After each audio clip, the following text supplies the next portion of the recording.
Gladstone. Today we are having a quite special edition here on Jethro Time. Last week we talked about Jesus being a goat, and if he was the goat, today is Mother's Day, and we are having a special Mother's Day edition here on Jethro Time. And to help me on today's edition, to bring it to life, to help commemorate today, I have three wonderful mothers with us on the show today, starting from left to the far right, to my far left. We're going to go to them, then they'll introduce themselves, then we welcome them. So to my immediate left, we have Mrs. Audrey Tete. Mrs. Very is the queen. Okay, you're welcome to Jethro Time. Thank you. And let me say Happy Mother's Day. Thank you. Okay, so today's conversation is around the realities of motherhood. We all are product of mothers. We've been brought, if you see any human being walking on earth, it's because a mother had to birth forth him, be it whichever gender, it had to be birthed forth. And today we are here to talk about the realities that our mothers go through, the realities we face as mothers, and what mothers have been doing to get to this point and continue to do. So to help us with today's discussion, we are going to take a verse of scripture from Isaiah chapter 49 verse 15. Isaiah chapter 49 verse 15. And I read. And it says,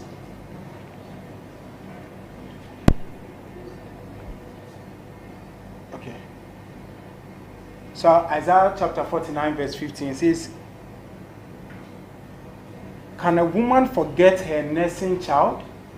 Can a woman forget her nursing child and not have compassion on the son of her womb?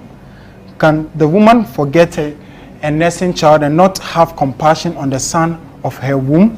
Surely, this is what scripture is saying, surely they may forget, and yet I will not forget you. This is what God's speaking. Can a woman forget a nursing child and not have compassion on the son of her womb?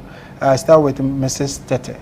This is what scripture is saying. We want you to help us shed light, and the scripture is asking the question, can a woman forget her nursing child and not have compassion on the son, the offspring of her womb?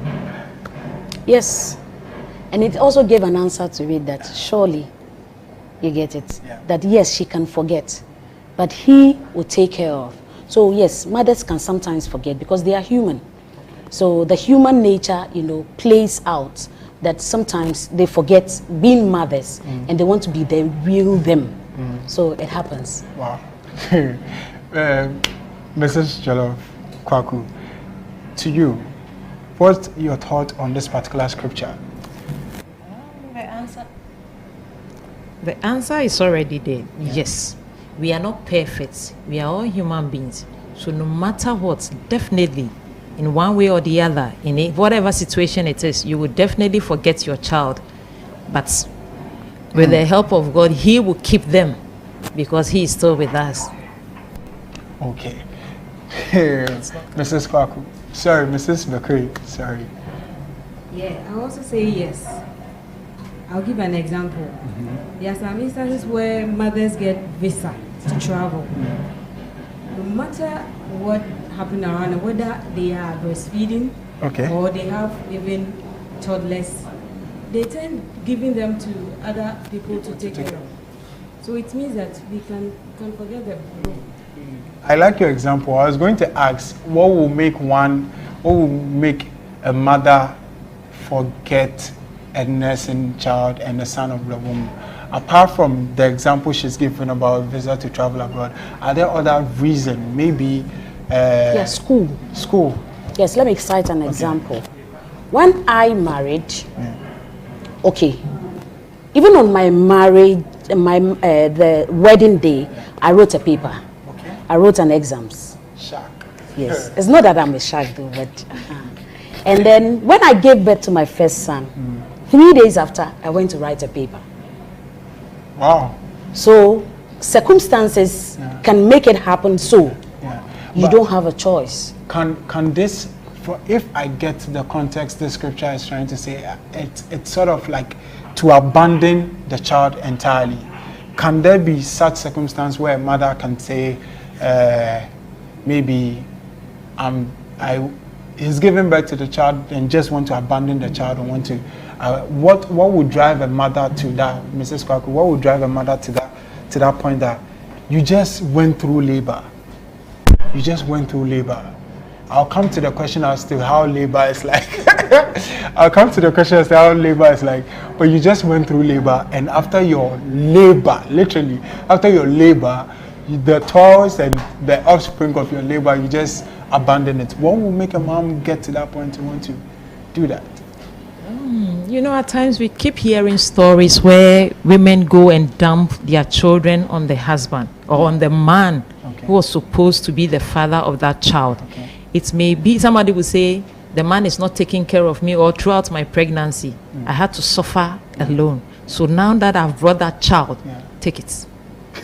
And she's off. Okay. Any you want to add? Children that come as a result of rape, people can decide to either throw them away or just leave them somewhere, somebody come and pick them up, because they don't want it. They didn't plan having that child. Okay, that's okay. Now to our conversation, you all are mothers. I want to ask from everyone's going to have their view. What was it like prior to becoming a mother? I know you might have had an idea or a picture or imagine how you would be as a mother, how motherhood would. When you became a mother, how was it like, the experience? What you imagined, is that what you realized? Was that the same situation that you encountered after bringing? Let me start from Mrs. McQueen. Was that what you imagined? Did it exactly play out like that? I did. So we stayed with her for some couple of years, and my sister is in the US, so she came for her. But through that, I got little experience. But every child is unique. Okay. You don't compare your first child to your second child, that this one he will sleep in the evening or this one will wake up. No, every child, the experience is different. So for him, it's breastfeeding and just dozing off. It's there. You have to go through it. It's something that we have to experience. I've also heard stories where sometimes mothers are breastfeeding their little ones and they forget and lie on them. That's also there. Now to Mrs. Jollof Kwaku, did you have any idea or picture or imagination in mind, and if so, what actually happened? Did it meet your expectations or was it different? I would say, in a way, I was ready. When I say I'm ready, I read a lot. Because I was even schooling when I got married. So I gave myself time. We decided, you know what, let's wait for 2 years. So it gave me enough time to read, to research, to be Very knowledgeable. ready up there. Yeah. So when I got pregnant, it was like, wow.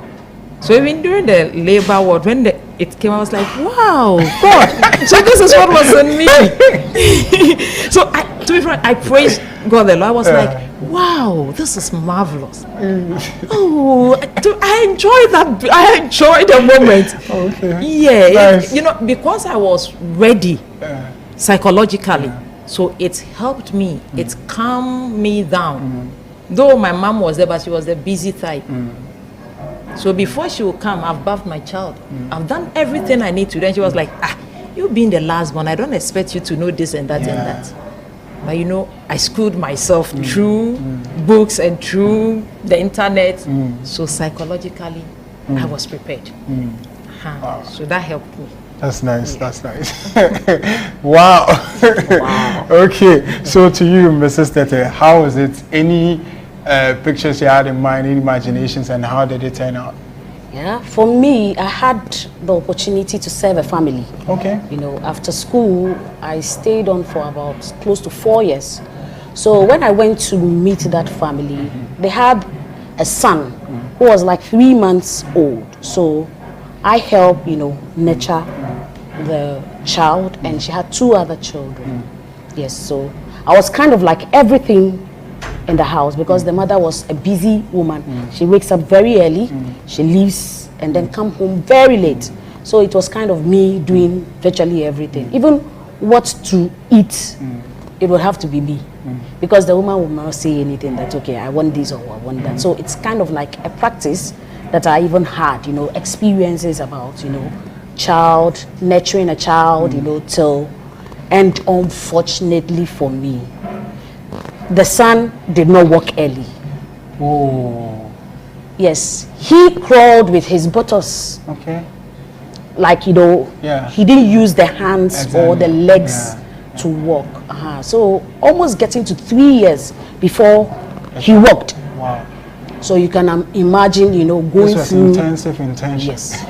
Seriously. You have to wash every day. Those times there wasn't washing machine. Aye. Yes. You wash every day, and that process, over taking care of, children till they grew up. So yes, it's an experience, and that's also, helped me in bringing up my children. Yes. So I think it was a good experience. Yes, for me. Yeah.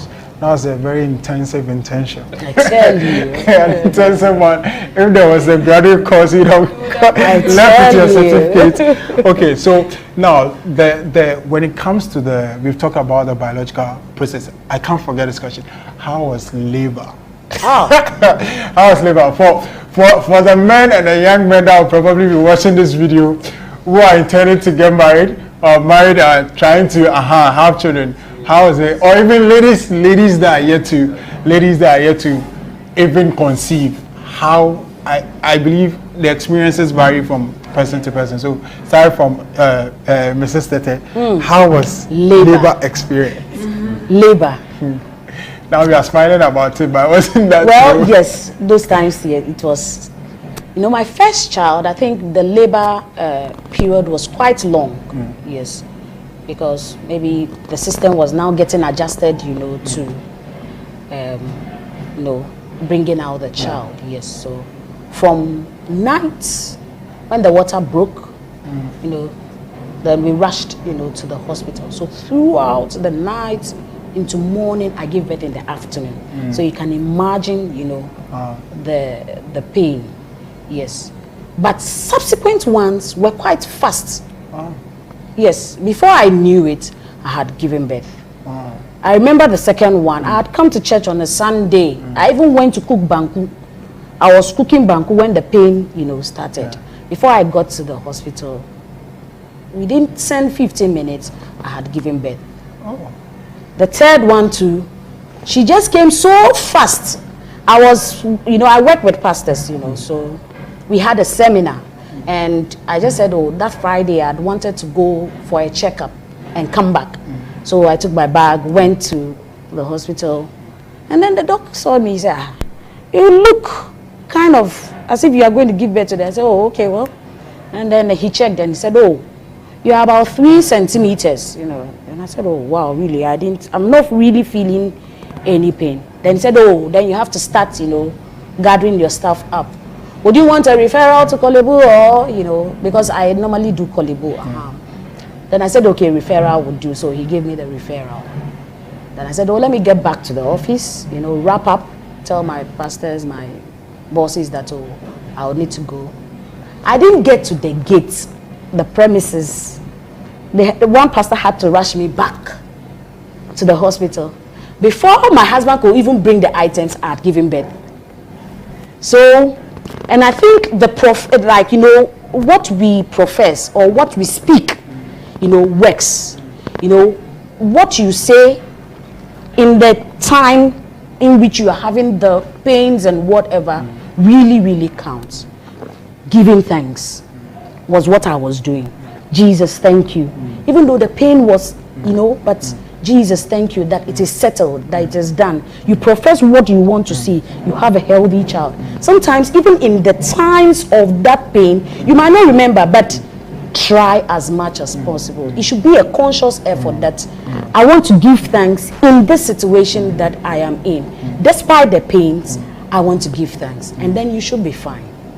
That's profound. Hope you are taking note. Mrs. Jollof. Call. Wow. I would say mine was interesting. I still remember the wow though. Because unfortunately for me, my husband was not even in town. Okay. Yeah, so there was this woman, that was my firstborn. There was this woman, a neighbor, a tenant.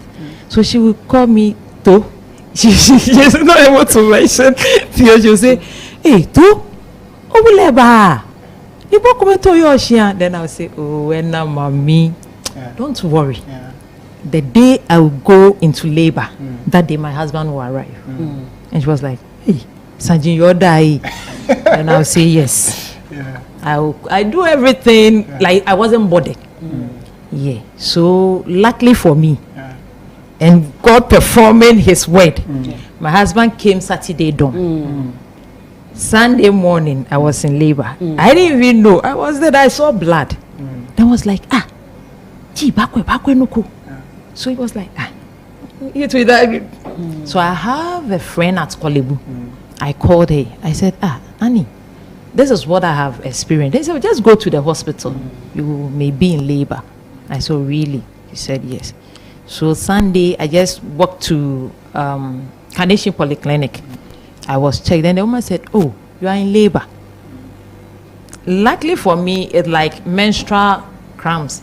So it's on and off. Yeah. It's not that painful. And I always tell myself, those things that women will go into labor and start insulting their husbands, display. It's not your portion. It's not my portion. Yeah. Okay. So I took immediately the labor. I was saying, that's what I do. Now just stop.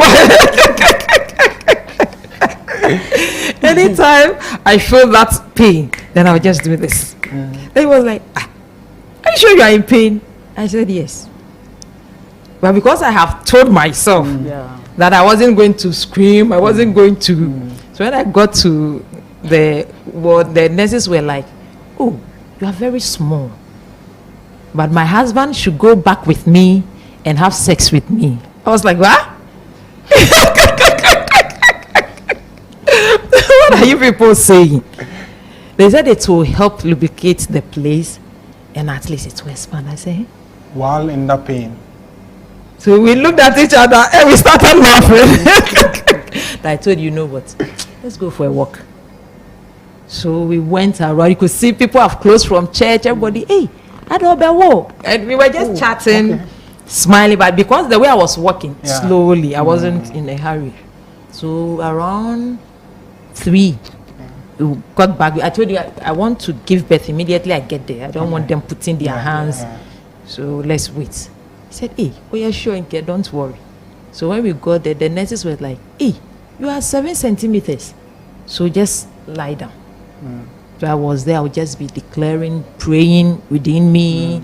And I saw one woman doing skirmishes. I said, I don't like you. I said, God, I don't want this woman.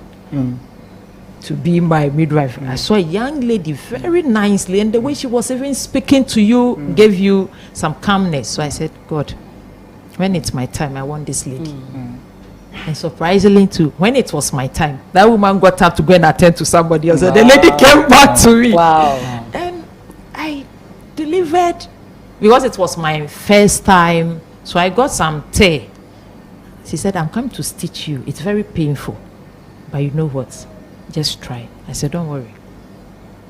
So she got in. You know, when I look at the child, that pain, that stitching. The pain was worth it. Oh, I just want to. Okay, Mrs. McCoy, your experience. Yeah, for me, it's quite different from what I was saying. I had a miracle baby. Amen. I had my baby through C-section. It was an emergency one. I started losing my liquor at dawn. I went to UB and I realized, no, the liquid coming is not like urine. So I called my mother and told my mother about it. I stayed there from Tuesday and I gave birth on Thursday. Throughout, I was just losing the liquor. Subsequent time, they come and check. At the time, they even told me that they didn't hear the heartbeat. It was serious. But through it all, God gave me that miracle baby. This is my first time of sharing it. Yeah. You know, when they removed him, I overheard them saying, there's no like around this baby. It was so, it was. What was the name? The Casanova. I can cry. He was crying because at that time everybody expected that they would take him to Nico, but he was so healthy. They just brought him to me. That's amazing. That's amazing. That's amazing. Senor, let me not cut you, but I want to say that we can explain, you know, the process. But if you are not there, you can just hear knife cutting you, even when you are, you know, cutting onions. That is just a tip info to God, because He's done so much. It's not an easy journey at all. Yes. That's profound. It's between life and death. And beloved, I believe strongly you're learning a lot. There are unique experiences. There are first-time testimonies being shared with your friends, share it with your potential mothers, share it to young ladies, share it to young men, so that they'll learn to be better husbands and all that. Please share it. Let it spread. Be a blessing to someone. Stick with us. We'll be right back. When we come back, we'll go deeper in our conversation.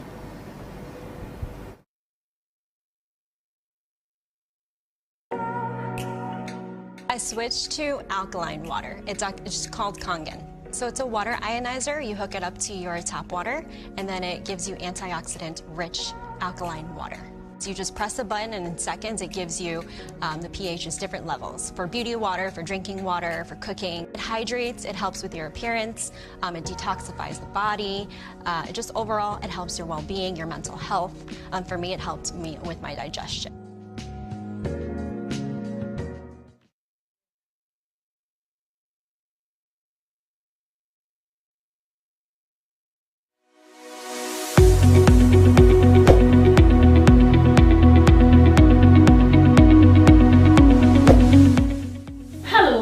Welcome to Gold Coast Homes and Investments Limited. We are your trusted local real estate agency, founded on the belief that Ghanaians here in Ghana and abroad need capable and trustworthy property managers to handle their property needs. Are you looking to buy, sell, or rent a property here in Ghana? Gold Coast Homes and Investments Limited is the right property broker you need. We specialize in property sales, serving our clients with nothing but the best properties at good prices in the best locations in Ghana. As a result of our expertise and excellent customer service, a high percentage of our business, whether you're looking to buy, sell, or rent commercial or residential property, 8632 to talk to our team of professional realtors. You can also visit our website on www.goldcoasthomes.com goldcoastgh.com, or visit our offices, First Sakumalu, Latebi Okoshi in Accra. We are here to serve you. Please follow our social media handles for more information from us. At Gold Coast Homes, we don't just serve you, but listen to you. Call us. We are here in Latebi Okoshi to delight you.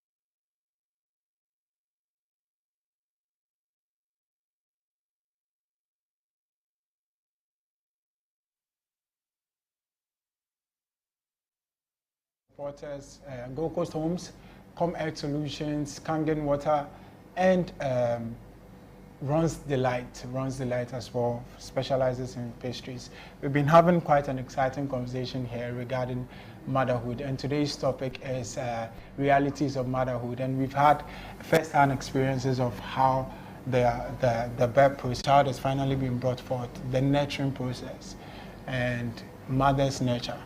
And what's the most, should I say, challenging phase? Is it the early stages when the child is? I'll start from Mrs. Tete. Well, I think the stages might differ because every child is unique, yes. One might be for you. Sure. Some people along the line, it could be maybe a habit that the child is forming, which the challenges, they keep coming. Okay. Yes, it's not like, stand out that you start it and then it ends. Yes, it's a process. You would keep meeting, challenges. Yes, I think for my first child, because it was first, I would say I had a lot of challenges adjusting to, the times and the seasons, because you are now coming to breastfeed, you have back pains, you need to juggle out, having to play out the family well, because you need to cook, you need to do your washing, so early stages is quite challenging, especially maybe the first child, because and some children can't sleep at all through the night. You would have to do the all nights, So our parents even would tell you that when the child is sleeping, sleep. But sometimes the reality on the ground is when the child is sleeping, you have to work. Yeah, because that's the only time. That's the time you need to cook. So if you have in hands, that is good. Then you can be able to rest. So I would say that early stages, I think, is challenging. But as time goes on, when you give birth to 2, 3, you have people supporting. Okay, this is how it will be. But notwithstanding, every child is unique. You cannot use the same yardstick for your first, for the second, or for the third. Everyone comes with his. She likes being pampered. Yes. So when you shout at her, you are in trouble. Okay. But when you shout at the boy, he kind of have a tough skin, to adjust, and then still sit up. But for the girl, no. The third one, unique and different. You would need to identify it with, the nurturing. When you are nurturing them, you see the difference and know how to, blend. And maybe. So let me end it there. Okay, viewers, you saw that. We don't have to say it in words. Okay, Mrs. Jollof Kwao, what's there for you, and in general, what would you say is the challenging phase for after the child has finally come forth? What's the challenging phase? Is it the early stages, or when they start forming their habits? You are new to it. You've not gone through this kind of period before. So everything seems to be new to you. The child sleeps. You don't even know the time that the child will wake up, whether 2 hours, 3 hours, 1 hour. and you have to jungle to do all these things fast, learn it. That is where you bring people in, maybe your mother or your mother-in-law or another. You need to sit on water. You need to, because you have sore. So you need to attend, somebody need to teach you how to do that thing. Very important. So it's like the whole thing, not for the baby alone, but for you yourself. Yeah, you need to be healthy. You need to keep shape. You can't leave your tummy and your everything, but you look unattractive. So working on yourself, working on your baby, Tend to the family. everything. Likely for me with my first boy, he doesn't cry. I'll give birth like a Hebrew woman. I'll do this. So I say, oh, if you really heard what I said, 10. And they will respond. Happening. When you tell me, say, oh, okay, flower your kakra shape, keep massaging it, add cotton, you turn it this way, sleep for. Mrs. Bekwe, what is the most challenging phase? For me, I would just agree. Phones and to this information, especially access to internet, and having to make sure that they are forming the right and feeding or growing on the right set of information. How is that? I'll start with Mrs. Gate. Okay, then let me chip in. Probably that would help, you know. For my kids, they have tablets. Okay.